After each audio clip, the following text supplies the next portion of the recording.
Hello and welcome to India Election Watch. I'm Palki Sharma Upadhyay, counting down to result day, meetings, dinner politics, complaints, controversies and tributes. It's been a busy day in Indian politics. Over the next hour, we'll discuss all of it, starting with the top developments. Two days to go for results. Hectic political activities underway. Let's start with Madhya Pradesh. A day after the BJP sought a trust vote against the Congress government in the state, the government has found a way to strike back. At the center of the story is Pragya Thakur, acquitted in the Malegaon blast case, the BJP's candidate for Bhopal and a magnet for controversy. She's on a Maun Vrat, a vow of silence till the result day, but her past utterances and actions may land her in trouble. The Kamal Nath government is planning to reopen a murder case against her. This dates back to 2007. Sunil Joshi, a former RSS member, was shot dead. Pragya Thakur and 7 others were accused in this case, but they were acquitted 2 years back due to lack of evidence. The Congress government wants to revisit this case. The Congress's Digvijay Singh is fighting Pragya Thakur in Bhopal. Her own party is upset with her for calling Nathuram Godse, Gandhi's killer, a patriot. Prime Minister Narendra Modi said he'll never forgive her, so a lot hinges on this election result. Is Pragya Thakur's political future over before it really began? We'll discuss that on the show. Meanwhile, BJP President Amit Shah is hosting a dinner for all NDA allies in Delhi. Prime Minister Modi and union ministers of the BJP are also present at Delhi's Ashoka Hotel. The exit polls give the BJP an edge, yet the full majority being projected is for the NDA, not the party. So the BJP will do well to keep its flock together. Amit Shah's dinner politics is a step in that direction. Today is also the death anniversary of former Prime Minister of India, Rajiv Gandhi.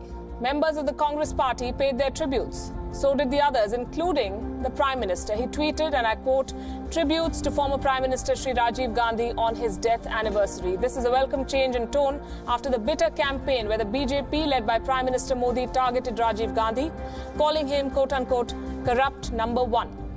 From sending Sonia Gandhi flowers on her birthday to receiving gifts from Mamata Banerjee to paying a tribute to Rajiv Gandhi, political niceties are followed away from the electoral rhetoric which shows the maturity of the Indian political system. Priyanka Gandhi Vadra, meanwhile, has spoken out for the first time after the exit polls. She has issued an audio message to her party workers. She remains confident about her party's prospects. Here's what she said, and I'm quoting, "My loving party workers, do not give up due to rumors and exit polls. These are being done to discourage you. In this situation, your carefulness becomes more important. Be watchful and persistent in strong rooms at counting centers. We are sure our hard work will pay off." Meanwhile, one tweet from the Congress's own leader has left the party embarrassed. PL Punia meant to write praises of Rajiv Gandhi. He ended up paying homage to Rahul Gandhi. At a time when the party is tipped to lose another election under Rahul Gandhi's leadership, this statement could well be the Freudian slip. For the moment, the Congress spokesperson has deleted that tweet. And joining us in the WION studios today is our very special panel. We have Andrew Whitehead, writer and senior journalist, with me. François Gauthier, French political writer and also journalist. We have Walter Anderson, former official in the US State Department, author, academician, and authority on the RSS as well. And we have Jasper Reed, political analyst and brand expert. Welcome to all of you and good evening. Let's start with Pragya Thakur. She does not want to be in news. She said that she's going to keep this vow of silence. She is going to remain silent for the next 3 days, but that's not happening. What is the Congress government here trying to do in Madhya Pradesh? I think it's straightforward tit for tat. The BJP has made efforts to bring down the Madhya Pradesh state government, which is Congress-controlled, but with a very, very narrow majority. And Kamal Nath, who is a fighter and a veteran fighter, has said, OK, you're trying that mischief, I'll try this mischief by reopening quite an old case against Pragya Thakur.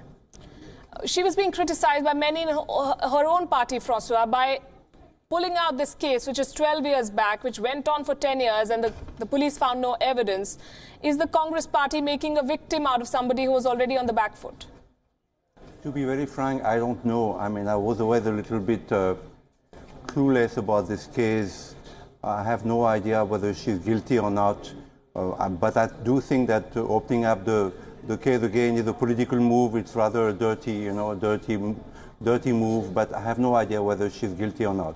Well, that's fair to say, but whether or not she's guilty, the fact that the timing of this reopening of case is curious, wouldn't you say? And that gives Pragya Thakur a political score.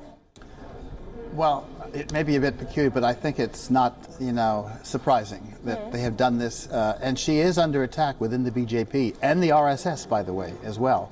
And I think this is going to be a sign of this new government, if it becomes a new government, of cracking down on its hard-wing right, because of which she is, a constituent part of. And I think if they go ahead, and there are some options they have, if she wins, and I'm told that she's doing quite well in her election bid, they could get tough on her if they want to. And I think in many ways they probably should, to make a point. And the RSS should also speak out against this as well, because there are other issues. There's bigger issues involved here. There's the whole cow issue is involved, and the extremists on that. And some other questions that, these are law and order issues which will not be tolerated.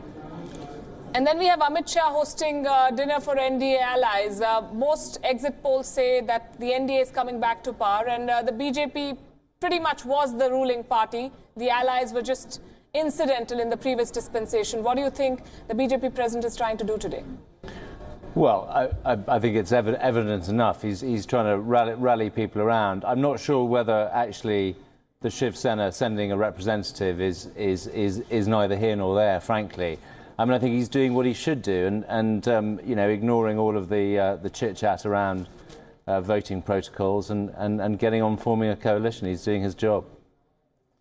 He's also dominating the news output as well, because of having the Council of Ministers meeting and then the NDA meeting. And surely part of it is saying, however well the BJP does, and of course some of the exit polls suggest they may again be a single-party majority, there's always a place for our allies.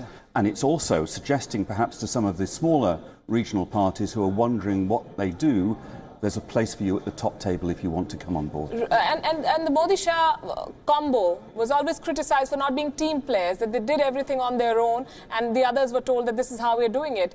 Are we going to see a different leadership, a different approach? Well, the difference is that Amit Shah is now a member of parliament. And the question is... Expects to be a member of parliament. Well, yeah, expected to be. Let's assume that he's running in a district which is a fairly good, safe district for him. And it was so chosen for that reason. But let's assume he is. He has a different role then. He has, is he going to become a minister in the cabinet? Is he going to stay as president of the party, which was somewhat unusual if in fact that were to happen. But the two men, Modi and Amit Shah, are so close to each other. They will continue to form a kind of core of the party. And I totally agree with Andrew on what is going to happen. Is they're going to reach out. This is going to be a coalition government. They say so, as was the last one, even though the BJP had a majority. And they will take members of the supporting parties into the cabinet as well, as they did the last time. And that was going to happen again. And I think you're absolutely right. One major, purpose of this is to reach out, which I'm sure they're doing already, to various regional parties and say, let's work together. Not just allies, but potential allies as well, perhaps. Which do you think there's a link between what's happening, the political scene in Delhi, and the fact that the CBI has told the Supreme Court that there isn't enough to substantiate charges of disproportionate assets against the Yadavs? Well, yeah, but they might not need any allies if they have the majority that the polls have predicted. It's just a formal, way of reaching out to the allies. But if they have 300 on their own, they don't really need anybody, except maybe the Shiv Sena, which is ideologically the closest to the BJP, and also the most unreliable ally that they have. I mean, for sure, I know Uday Thackeray a little bit, but he doesn't have the reach of his father. He doesn't have the stature of his father. Very unreliable people, but and they're not turning up for the dinner. So these are their closest allies. But I don't think they're going to need much of a coalition in this next government. So it's just a token gesture of goodwill. Right. What are your thoughts on what happened with the Samajwadi Party, the Yadavs, and the clean chit? Well, I find the timing of the clean chit quite remarkable, just as polling ends. Uttar Pradesh was spread across, I think, every polling day. 7 phases. And it's at the end of it that two of the principal figures in Uttar Pradesh politics are given this clean chit. But whether this is a prelude to discussions with the BJP, I don't think so. I think that the gap is too wide. And of course, Akhilesh is not in power in Uttar Pradesh, so there's no regional governing party which might be tempted. But I think it opens all sorts of interesting possibilities. But I really do wonder why the court couldn't have found a way of getting this into the public domain earlier. Surely somebody being cleared of a shadow and that being made public isn't breaking the model code of conduct. Indeed. Where does this leave the Gathbandhan, and how will Mayawati take this? Well, the interesting thing is to see how it reacts to issues which affect the ground base of the two parties. Because the BSP, is composed mainly of people either with little land and no land at all. And in UP politics, and Paul Brass writes about this, is an expert on this subject, the American political scientist. Who has the land? To a large extent, the peasantry in UP today are the Yadavs.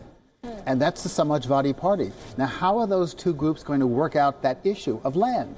Because the Dalits, largely landless, want land. The Yadavs obviously don't want to give it up. That's going to be a clash. In fact, I was somewhat surprised they were able to work out this coalition, because in the past, they've been at daggers drawn to each other. And are they going to be able to make up because of this political, stitching? It depends on what happens in terms of policy perspectives that come out. It's going to be difficult. Right. And then there's an audio message by Priyanka Gandhi Vadra, who says, do not be disheartened by what is being said, and make sure that you remain strong. As Andrew and I were discussing earlier today, the only thing that she doesn't say is that we're winning. Hang in there. Well, I think this is on a scale of a continuum of being statesmanlike. So, she's a good deal more statesmanlike than crimping about the EVMs. And actually there is. I felt this when Raul first put the tweet out, that actually there's a basic duty of leadership to recognise the cohorts of people that have been working for you around the clock for months on end now. So I slightly take your point that she hasn't mentioned victory, but hats off to her for reaching out to her hard-working people. After all, we haven't had any message from the party president, have we? Unless I've missed it, there's been nothing from Rahul Gandhi. So he blamed the EVMs the moment polling ended on the 7th. That was a tweet, but there was no message to party workers, no acknowledgement, as Jasper was saying, of all that they have done. How successful it's been, we don't know. And I must say, the Priyanka's wording, I've got part of her audio message saying, I am confident that our effort will bear fruit. Well, that's one of those vacuous phrases which means absolutely nothing, and it is certainly not saying we're going to win. But Jasper makes an interesting point there. Do you believe that Priyanka Gandhi has run a much more positive campaign than her brother? Yes, and I think a leader has to encourage the workers, even in the face of defeat. I think that's quite noble and quite, Even her messaging, she's always said, let's focus on the core issues, let's debate on the core issues. Yes, that's positive. I think that's positive. Can I say something about the Yadavs? Yes. We know that in India, political leaders get rich for three, 4 generations. So I'm very surprised that they've been cleared, because after all, it's a BJP government. Mr. Ajit Doval, is the head of all the intelligence agencies, and he's a very straightforward and honest person. So I'm very surprised that they've been cleared, because there have been so many stories that, they've made money, that they have amassed so much wealth. So it's a surprising move, and I think you're right, questions arise from this clearance. Yes, but the reason they've given is that those charges cannot be substantiated. They're not saying that this didn't happen. I think there's a bigger issue here, and that's an effort to be conciliatory. There's a case even bigger than this, which they haven't pushed, and that's Robert Vadra and his land deals. That has not been pushed either, surprisingly, and I think they want to sort of be somewhat conciliatory to the Congress and its leadership, and its first family. This is the in-law of the first family, and there are all sorts of charges against him, but it hasn't been pushed by this government. Is it being conciliatory, or is it keeping it for when they really need it?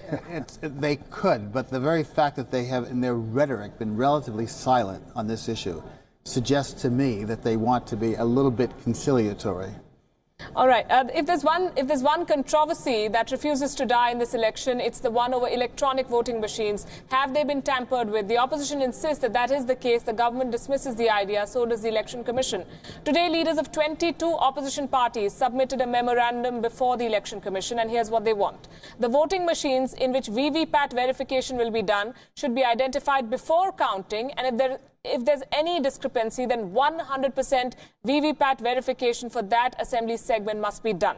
The Election Commission will meet these parties tomorrow to discuss. Interestingly, H.D. Kumaraswamy, the Chief Minister of Karnataka, has decided to skip this meeting, and he has given no reasons for this.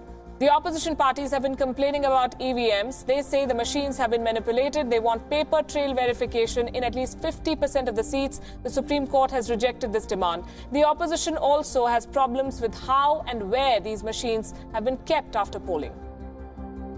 The Election Commission has rejected all these claims. In a statement, the Commission said, and I quote, "Polled EVMs and VVPATs were sealed properly in front of political parties and candidates in videography. CCTV cameras are installed. CPAF security is there. Candidates are allowed to have a watch on the strong room at a time, and at a point, one representative of each candidate 24/7. The allegations are baseless."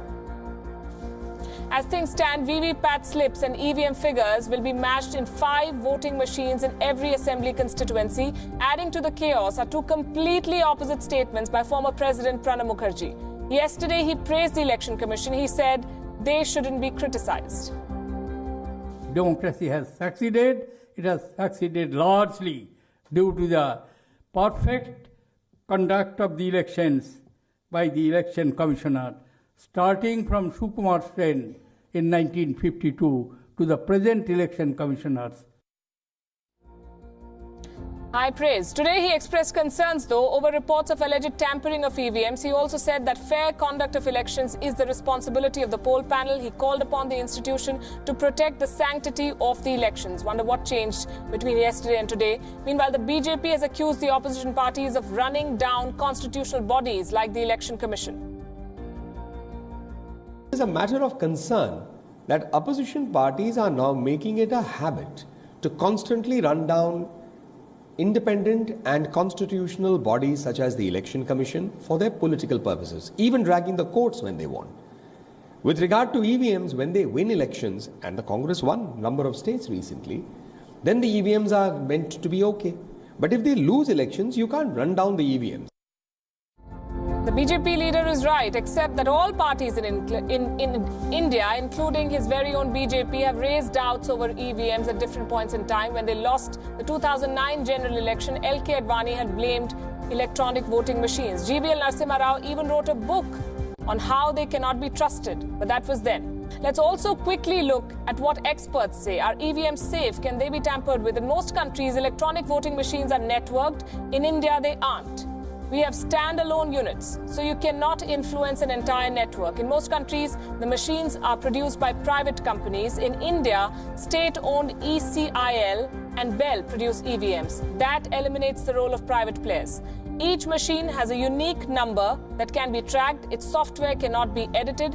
Every EVM can be programmed only once. So can it be pre-programmed? Perhaps yes, but it won't help, because the order of candidates appearing on the machine is decided at the last moment. Pre-programming will not be of any use. Second, which EVMs will go to which booth? That list is confidential. Yes, it is desirable to have more VVPAT verification, but that will happen with time. As things stand, it seems that the opposition is making a mountain out of a molehill when it comes to electronic voting machines, perhaps getting their excuse ready for the result day. Blame the voting machines. Is that what's happening? I come from voting is about as primitive as it's possible to be, where you actually put an X in pencil in a piece of paper, and that's, there are other ways of voting if you're an absentee, but that's the way that we vote. We don't have any form of electronic voting, and I rather admire India, a much bigger and much more complex democracy, for the steps that it's taken to introduce electronic voting, which has made voting much more secure. And I've talked about this with Yaqub Qureshi, a former Chief Election Commissioner, a man of great integrity, and he absolutely insists that EVMs cannot be tampered with. Then there's no connectivity issue. Yes, they could be stolen and replaced or something like that, which is why they're guarded in strong rooms. But I also have to bear in mind that we have now found an issue in this election which has brought together 22 opposition parties. it is hugely ironic that it's after all the voting has taken place. I don't know whether they are making an issue of this because they have some real misgivings or because they're looking for an issue to coalesce around in this deeply awkward period between the exit polls and the counting. If they win their argument that the tallying of these paper slips with the electronic voting has to take place before the votes are counted, we're in for a very, very long day on Thursday. Plus, we've had a history of paper ballots in India, and we know what happened. We have those videos from Bihar of people running away with those boxes, of stamping those ballots. What is the alternative? Which is, by this logic, no election is ever going to be fair. No, for a country as vast as India, with so many people voting, 900 million, I think electronic voting machines are the best answer. And as Andrew said, it's very difficult to tamper with. I mean, there might be some malfunctioning, but on a large scale, it's impossible. But every losing party will accuse the EVM of cheating, malfunctioning. But you know, I think they're the best answer in India for the number of people. There are 11 million people, 11 million manpower for this election. Can you believe 11 million people helped in running this election? That's one person for 100. For every 100 people, there's one manpower. It's enormous. So electronic voting machines are really the best solution for India. Indeed. And look at the numbers, Walter. 67% Indians voted. It's a record. And the number of voters was much higher this time compared to previous elections. So close to 60 crore people stopped what they were doing, went out to cast their ballot. And now all these parties come together and say, maybe your vote didn't go where you wanted it to go. So you shouldn't count on what you did or this entire election process. Is this an unfortunate turn that this election has taken? I'm not surprised. I mean, they have to sort of come up with some reason why they lost, and this is one that they've used. Is also an effort to get together. Whether they continue after the 23rd, I think some will, but unless you have proven, examples of that, and I haven't actually seen that in the press. I mean, there are the charges, but where is the actual, corruption of the voting machine? A couple have had, and there's only been a couple that I've seen have had problems, and not on a massive scale. What hasn't happened yet here, because we're dealing now in a world with electronic voting machines of the cyber world, is charges of external corruption, as you've had in the U.S. Have the Russians and the Chinese, are they intervening? And we just had this massive study that was done that the Russians did make an effort. Will neighbors unfriendly to India or try to intervene in India's election by trying to sort of upset the way that the voting machine? I haven't seen that anywhere. I hope I'm not giving anybody an idea as to what they should make charges of. But this is a cyber world where that's an issue. Is to protect the machinery from external intervention. Right. So the argument that the opposition parties were making has also been sort of shifted. First they said that these machines have been tampered with. Now they say we do not trust how and where they're being stored. So they're changing the machines, not necessarily tampering with them. And the likes of H.D. Kumaraswamy are already pulling out from such meetings. Do you believe that this is just a controversy that'll die after 2 days, or do you think that they will keep on pushing with this? Well, I mean, they've got 36 hours to keep going. I mean, it's a bit like a kind of detective show where the screenwriters are kind of writing it while filming is going on. I mean, I'm with Walter as well. I mean, there's a sort of 22-person jury, but there is absolutely no smoking gun at this point. The other thing, but the bigger point I'd like to make, Palki, is that one forgets here that there's a certain sort of sanctity to democracy, and it is very unhelpful to chip away at some of the fundamentals of democratic infrastructure. I'm not wanting to get on my high horse here, but come the 24th, everyone's going to have to dust themselves off for the next electoral cycle. And if you've actually started by sowing doubt in the mind of the voters, it's a bad place for everyone. Indeed. And the fact that Rahul Gandhi questioned the same EVMs just before Assembly elections last December, 5 days before the results, and then after the results were out, nothing was said about whether EVMs can be trusted. So it's an argument of convenience. Well, as we've said, it's a thing that sore losers might be tempted to do because at least it attracts attention, and there is clearly an element of doubt in the public mind. I think the difficulty that the Election Commission has, they're only going to meet tomorrow morning to work out some of the mechanics for how the count will take place the following day, which feels a little bit close to the bone. And as I understand it, the VVPAT slips are designed as a confidence-building measure so that people can have some confidence that their vote is being registered electronically correctly. But this tallying of the two, it's an enormous task, and inevitably there's going to be some discrepancy. You're going to have slips which are illegible, or which have got chewed up, or which have been eaten by ants, or which have gone missing. You're never going to have an absolute tally. So what happens then? My understanding is that the Election Commission doesn't have a clear protocol for what happens if there is a failure to fully tally. Would you say that the one party that got targeted throughout this election without them contesting was the Election Commission? Which party? The Election Commission. Oh, yeah. But you know, I remember there was a gentleman called Navin Chola, I think. You know, he was the election commissioner many years ago, and he stood there accusing the present election commissioner to be partial, but he was very partial himself. And actually, when he resigned, when his term ended, he joined the Congress. So, you know, I don't think the Congress can accuse this particular election commission to be biased, because I think he's been quite above the fray and been quite decent. Indeed. We were talking about the voter turnout and the figures. More clarity has emerged on that front for this election. The Election Commission says that a little over 67% voters turned up at polling booths this time. This is the highest ever in the history of general elections in India. The Election Commission says that these numbers are provisional. The overall turnout in 2014 was 66.4%. If you look at that number, the increase seems marginal, but there has been a major increase in the sheer number of voters. There were a little more than 83 crore eligible voters in 2014. That number is well over 90 crores this time. Here's another factor that contributed to the rise. Women voters, they outnumber the men in 13 states and union territories. The list is up on your screens now. Most of these states are either in the northeast or the south. When we put together the numbers, there were 21 lakh more voting women than men. The total turnout for women voters stood at 68%. Overall, Bihar was among the top 5 states that recorded the worst turnout. Jammu and Kashmir, Delhi, Uttar Pradesh and Maharashtra are the other 4 states. They recorded a total turnout of less than 62%.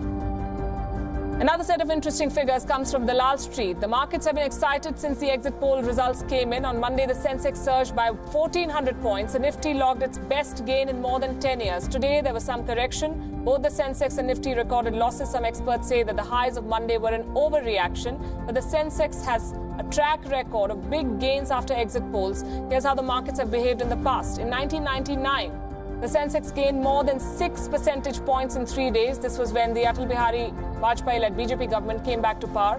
The situation was quite different in 2004. In that year, the exit polls predicted a return of the BJP. That didn't happen. It was a black Monday for the markets. In 3 days, the Sensex lost more than 7% in its value.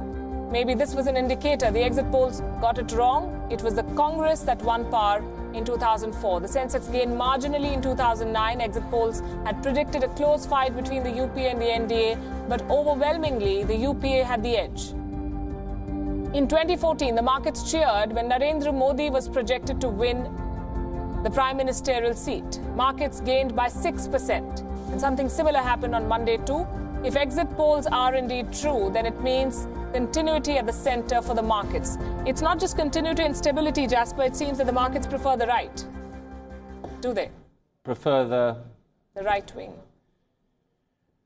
Well, I think it's a bit hard to tell. The market's been quite volatile in the last couple of days. So whether they prefer the right or the left is not clear to me. Right. How do you... There is one aspect of economics that I think are interesting, and it's linked to the election, and that is foreign direct investment. What I'm reading, people who are economists and writers on the subject expect a considerable inflow into the country from overseas. And why? Because of a stable government.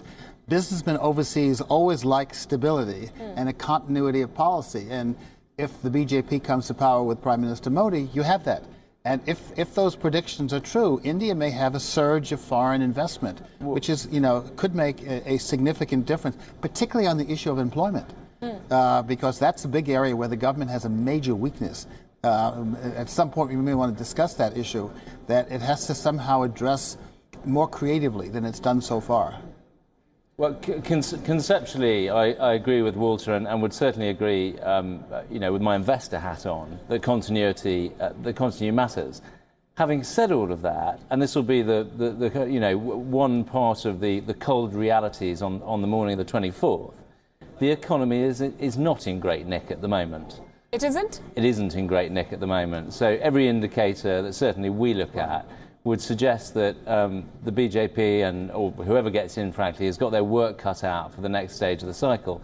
There may be some benefits in that there are plenty of other places in the world, not least China and Russia, that are more scary for investors at the moment. But I wouldn't necessarily directly correlate the continuity of BJP, if they get in, with a huge inflow of FDI.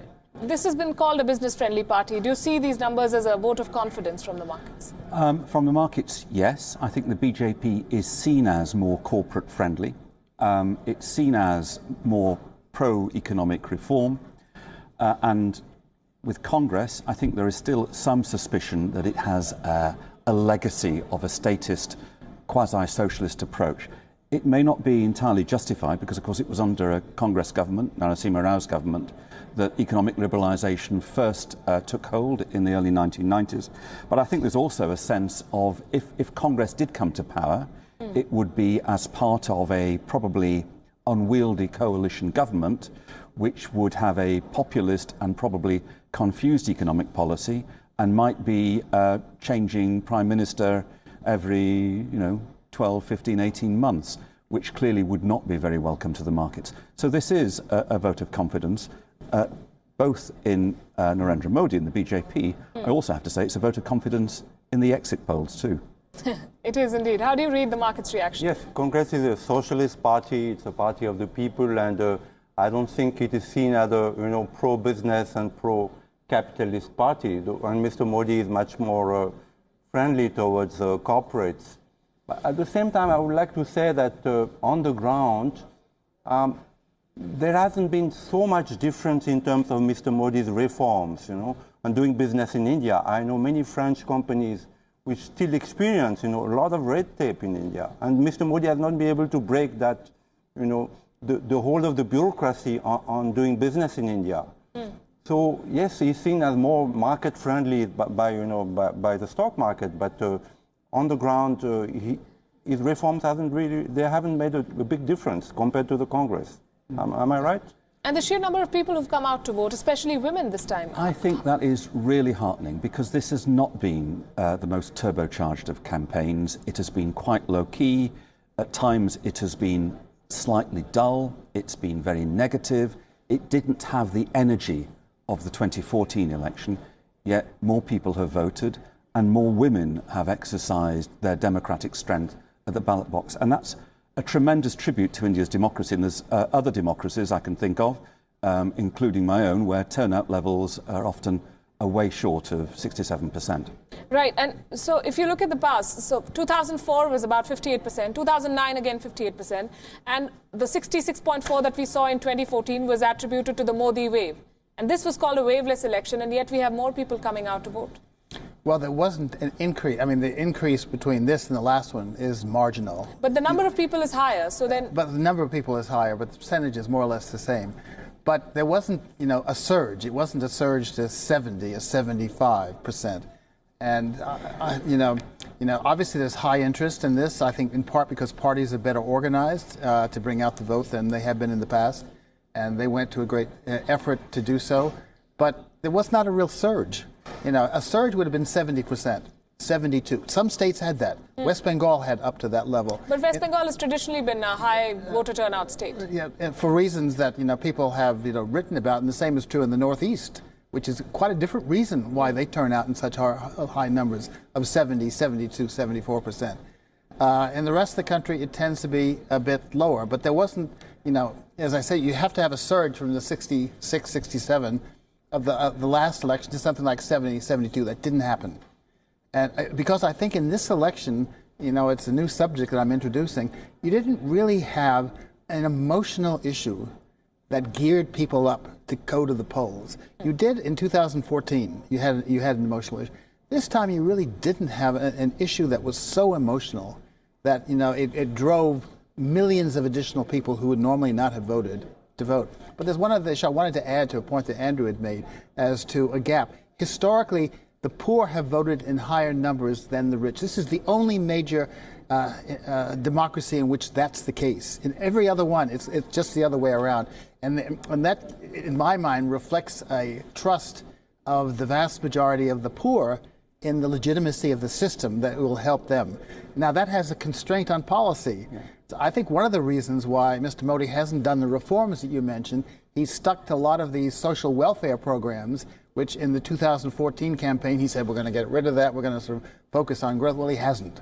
Lone Labour's work in this country. Yeah, and the reason he hasn't is you have a large number of very poor people who vote, who don't want these various programs to be eliminated, and he hasn't. In fact, if anything, he's increased it. Look at all the things that they're promising now. But you know, one thing that we don't know very much about is, or at least I'm not very clear about, is the temper of the social media campaign and whether that has contributed to a high turnout. I mean, but the social media is a bit of an echo chamber. You look at the vast majority of this country, they're not on Twitter, they're not on Facebook, maybe WhatsApp. Well, I've actually had a phone call from Narendra Modi and a text message from Rahul Gandhi in the past week on my very basic mobile phone. Yeah, I'm afraid they're both disappointed, but nevertheless, I think a lot of people are members of WhatsApp groups, do access WhatsApp, do take calls. I mean, there've been tens of millions of calls, voice calls, recorded messages put out by the parties, as well as text messages. And I just think that may have increased the salience of the election among people who might not otherwise have voted. What explains more women coming out? Well, I think it's partly a cyclical thing. I mean, it's partly about women emerging more broadly across the country. I'm slightly with Andrew in the sense that care of Mr. Ambani, you've got 300 million geo connections across India that have hit the ground in the last couple of years, and that'll be across the genders. And there's been a very, very sophisticated WhatsApp campaign there, so that will affect both men and women. But it's outstanding the number of women joining the fray. It is indeed. The number of cell phones that are being sold. India has the highest growth in cell phones in the world. Yes. And now you have something like 1 billion cell phones, and women have many of those cell phones. And so they're getting direct... They're making independent political choices. Yes, they're making, and that helps them to do that. They're getting direct communication. And I think that has partly driven, people to vote. But I think, Palki, on the turnout piece, actually you have to disaggregate it. It's like so many things in this election. The absolute aggregated figure of 67%, it doesn't tell one as much as what's happening constituency by constituency. So I recall quite recently there was a low turnout in Maharashtra. I know just amongst my peer group of business people in Delhi that there's been a certain amount of fatigue and cynicism. Delhi and Mumbai have traditionally not been very participatory. But QED, Palki, in the sense that one has to look at this turnout constituency by constituency to really understand what's going on. Indeed. There's one more point that we want to raise in this discussion. The day of results is truly the judgment day we know in a democracy. And this time, it's not just Delhi that will be the epicenter of the political tension and electoral thrill. There could be new governments in many states. Madhya Pradesh, Tamil Nadu, Goa, Arunachal Pradesh, Andhra Pradesh, Sikkim, and I think I've already mentioned Goa. Let me explain. Arunachal Pradesh, Andhra Pradesh, Sikkim and Odisha had full-fledged assembly polls along with the Lok Sabha election. As for the others, there's a good reason why we say these state governments are also nervous. In Madhya Pradesh, the BJP has already written to the governor to convene a special session. The BJP says that Kamal Nath's government does not have the numbers. They're not in majority. The Congress has 114 members in the assembly. The BJP is a close second with 109. The magic number is 116. The BSP with its 2 MLAs and SP with 1 support the Congress. Chief Minister Kamal Nath says he's ready to prove majority if needed. ये तो पहले भी कर रहे थे, पहले दिन से कर रहे थे. पिछले 5 महीनों में 4 दफे हमने अपनी बहुमत सिद्ध करी है. अध्यक्ष के चुनाव में, उपाध्यक्ष विधानसभा उपाध्यक्ष के चुनाव में, सप्लीमेंट्री ग्रांट्स के समय, बजट के समय जो हम बजट लाए, 4 दफे तो कर दी. ये फिर से चाहते हैं, हमें कोई प्रॉब्लम नहीं है. And yet he cannot rest easy. If the BJP sweeps the polls on Thursday, chances are the BSP and SP will leave the Congress, and that will leave Kamal Nath's government 2 legislators short of majority. Besides, a few Congress lawmakers could decide to withdraw support if the government will be in jeopardy. Now, Tamil Nadu is a special case. After the death of Jayalalitha in 2016, the state has been in a political flux. 22 seats are vacant. 18 of these seats because the existing MLAs were disqualified. They withdrew support to the AIDMK government. They joined TTV Dinakaran's party. Right now, here's how things stand in the Tamil Nadu Assembly. AIDMK with 114 seats. The DMK plus Congress, 96. 22 seats have gone to the polls. The number of seats needed to form a government is 117. If the DMK and Congress win 21 out of these 22 seats, which is pretty much all of them, there could be a change in the state government. Let's take the case of Goa. There were by-polls on 4 assembly seats there. The BJP and Congress both have 14 seats in the 40-member assembly. The BJP has the support of 3 independents, 3 MLAs of Goa Forward Party. The Congress has the support of 2 others. If the Congress wins all 4 assembly seats, there could be a change of guard. There is a build-up of political tension in Karnataka as well. The coalition of Congress and JDS looks messy. If the Lok Sabha result goes against the opposition, there could be a change of guard. The opposition at the centre, meaning. There are long-standing differences between the Congress and the JDS, and Devegowda's party had formed governments with support of the BJP in the past, so the spotlight is on Bengaluru on the 23rd of May. Next on our list is Manipur. The Naga People's Front has said it will withdraw support to the BJP-led government after the 23rd. Now, the alliance has 40 seats in a 60-member assembly. The Naga People's Front, NPF, has only 4 MLAs. So does their withdrawal even matter? Does it make a difference? It does. The BJP has only 21 seats. It formed the government with the support of the NPP, the NPF, and defectors from the Congress. If the Congress wins this election, it could lead to a government change in Imphal. Besides this, the political future of Chandrababu Naidu, Naveen Patnaik, Pema Khandu is also at stake. May 23rd is clearly a big day, not only for the government at the centre, but all these regional heavyweights. How many state governments do you see changing in the next few weeks? Well, it looks like that Naveen Patnaik is safe. It looks as if there's been a pattern of people voting for the BJP in the State Assembly, but voting for the, make sure I got that right, voting for the BJD in the State Assembly, but voting for the BJP for the Lok Sabha. Yes. Andhra Pradesh, much more difficult to predict. The signs are that Chandrababu Naidu may be heading out. Karnataka is a really interesting one because the governing coalition between Congress and the Janata Dal Secular has always been deeply uncomfortable and unconvincing. The BJP is the largest party in the Assembly, and there must be a really strong chance that the BJP will manage to dislodge the current state government.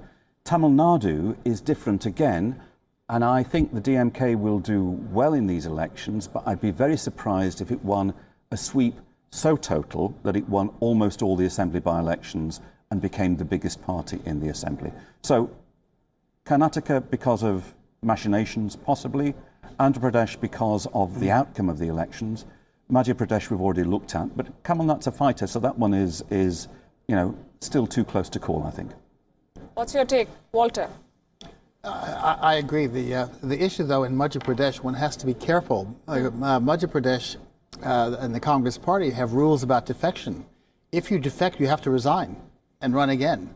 And are the Congress MLAs, willing to take that risk and resign and run again? That I think, makes it a bit more difficult, to predict you're going to have a change in government there, because I don't think that's going to happen on a significant scale in Madhya Pradesh. Karnataka, the central government is going to work hard to keep that split going as far as it can, and it may well succeed. Orissa, I don't think the BJP, for larger strategic reasons, is going to try to overturn, the government. Patnaik and the Prime Minister have gotten along. They're making nice statements to each other these days. The last thing, I would think that the central government wants to do with a state as important as Orissa is irritate a man, Patnaik, who has been such a huge figure, political figure in Orissa. I have a feeling that on that issue, there's going to be some negotiations and an attempt to work out an agreement that everybody can live with. Right. What are your thoughts? How many state governments do you see changing? Well, Tamil Nadu, for sure. I think I disagree with Andrew. Sure? I think the DMK is going to do very, very well, and they might come to power. Karnataka, probably too. Madhya Pradesh, I don't know. But what I want to say is that it's a very dirty game, toppling governments and, with friendly governors. And the Congress is a cynical master of it. The greatest master of toppling governments is the Congress. So they shouldn't accuse the BJP of, doing the same game. I think Mr. Modi is a very idealistic man, and he's not going to stoop down that low. But this puts in, the fact that these governments can be toppled is wrong. There should be an elected chief minister for 5 years, an elected governor for 5 years, and they stay in power. So the system needs to be changed, and that's a very fragile system. The BJP are masters of realpolitik. They can But not like the Congress. Toppling governments is a dirty business, so is politics. I'm going to have to thank you all. We're completely out of time. Thank you very much for sharing your thoughts. We have a couple of more stories to go. The election results, as we've been saying, due in less than 2 days. India is waiting with bated breath, and the world is also watching these developments closely. As exit polls on Sunday predicted the return of the Modi government, China, for one, gave the projections a thumbs up. As per China's Global Times, Modi's re-election will further stabilize and improve China-India relations. During Modi's term in office, India's relations with China show the trend of steady development, it says, and then goes on to heap praise on the Indian Prime Minister, saying that Modi separated political conflicts from economic cooperation, a wise move that brings reciprocal results to both countries. It also offers advice to India, which Global Times often does, and to Narendra Modi.